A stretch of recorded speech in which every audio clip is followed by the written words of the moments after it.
Welcome to JWL Sports, where we review all the best sports clips from around the world. If this is your first time checking out a video, please do consider subscribing. We are building an amazing community here, and I would absolutely love to see you part of it. And please don't forget to give this video a thumbs up, as it really does help with the visibility and the algorithm, and I would greatly appreciate it. It's one of the best ways to support this channel, and it would be awesome if you could do it.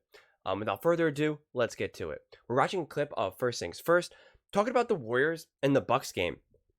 I have to say, I feel quite validated because literally just yesterday, I talked about how Nick made a whole, he has his rankings and tier system, and he had the Bucks way up at the top, and he had the Golden State Warriors at the way bottom. And I said, no, that's insane. The Warriors need to be up higher, and the Bucks need to be lower.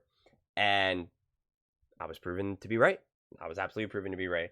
Now, I don't want to be your prototypical sports commentator where they just take their victory laps and then throw, emphasize everything they say is right and then throw whatever they're wrong, under the rug. Because I want to emphasize that I also always emphasize as well that in basketball, you can't just look at one game and say, see, they're really great. And then if they lose, be like, see, they're not really great.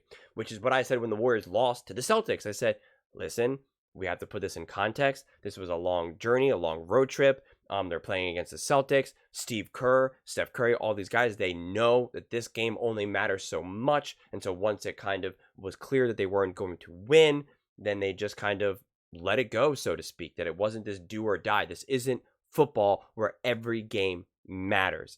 And again, the perfect point is that people were like, see, the Celtics are the best. The Warriors are trash. They're not good enough. They can't compete.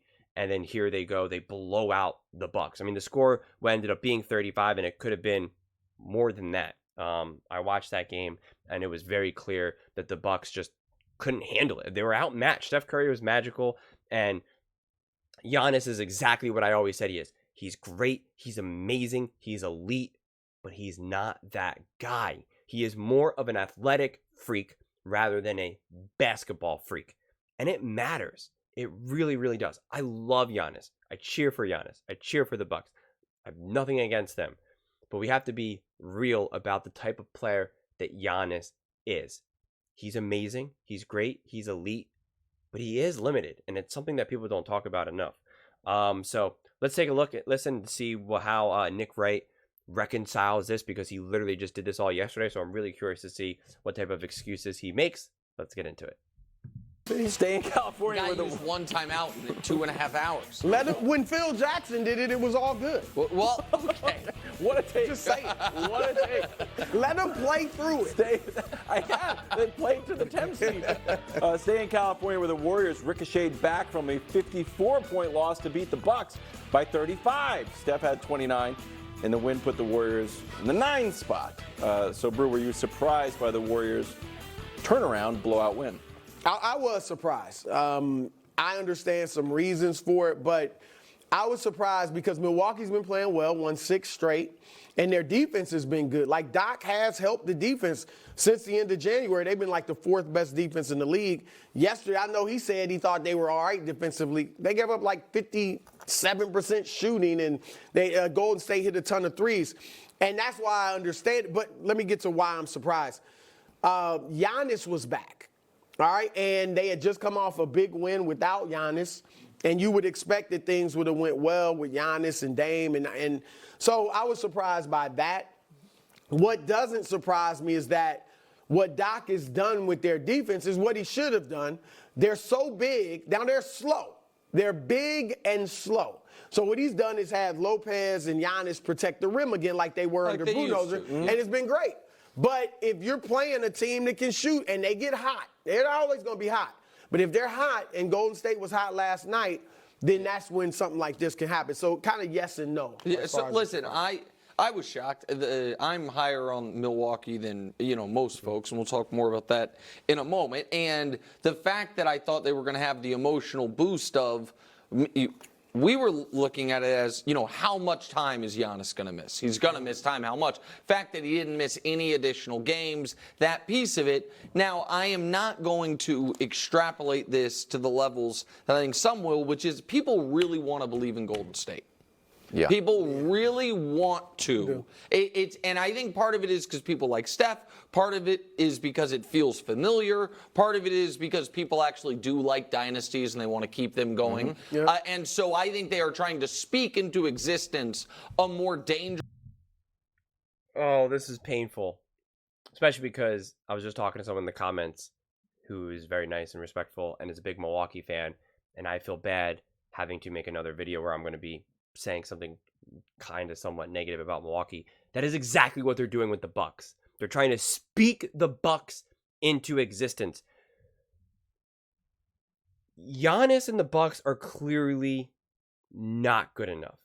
Okay? Look at all the greats that have won in the NBA. The true greats and the true great teams. They all win, either the team or the player, going to multiple NBA finals. Multiple.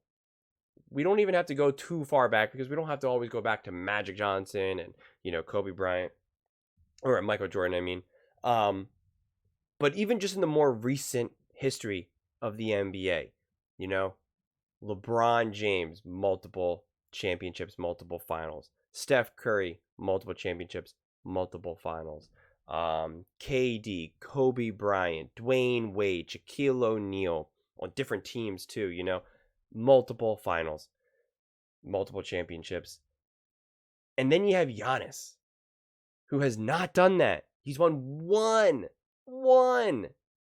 And he was very fortunate to go up against a very young Phoenix Suns team, which other teams have done. That's how LeBron James won his first championship, going up against a very young OKC team, so it's not to say that that's completely, you just throw that out and say, well, that was luck, because that's not what I'm saying at all.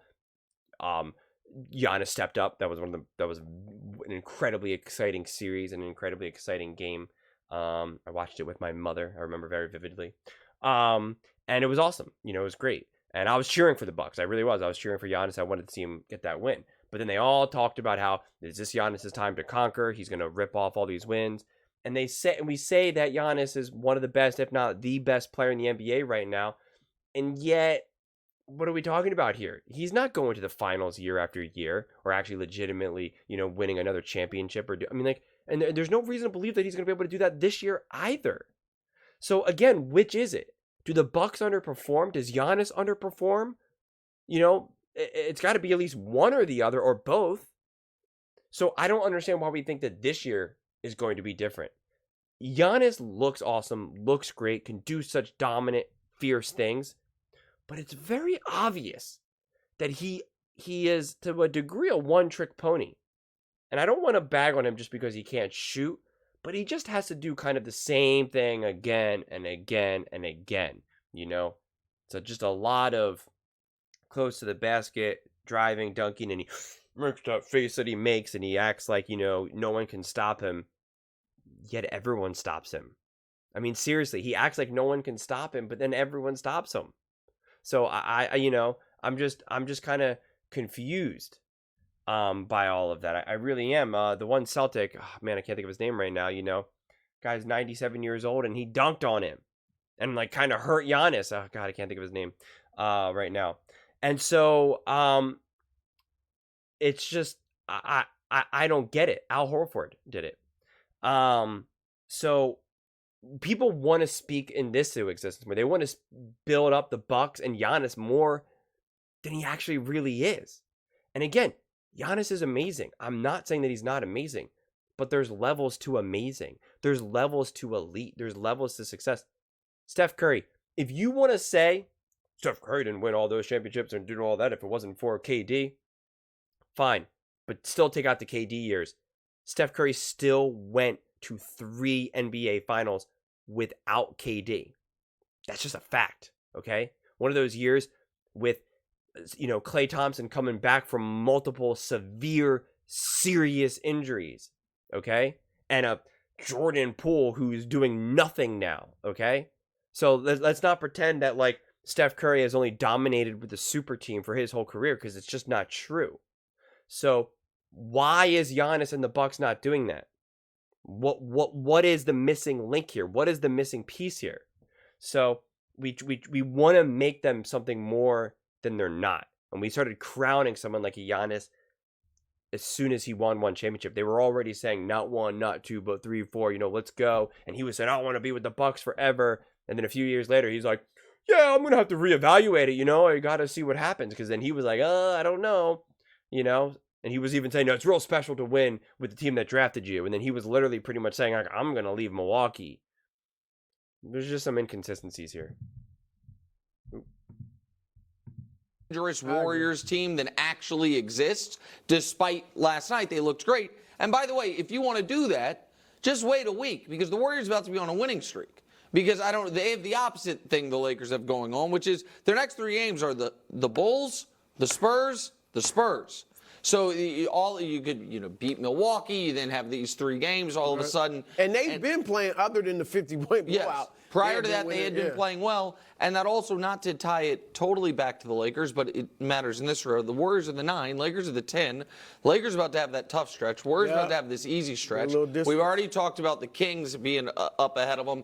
You're running out of teams you're likely to jump. Yeah. If you're the Lakers. And so I am surprised by it. It also doesn't change for me while it's my long-term belief on the Warriors. That you do not believe in. That I don't think they can get out of round 1. I know you're a little higher than. I would love to see it. I'm like what you said before, because also, and one reason you didn't bring up, it would resurrect the Magic versus Steph debate if they could win a championship. Oh, sure. But they can't. Yeah. Brew, let me get your take on this play that kind of jumped out. It's Clay catching his 12th dunk of the year.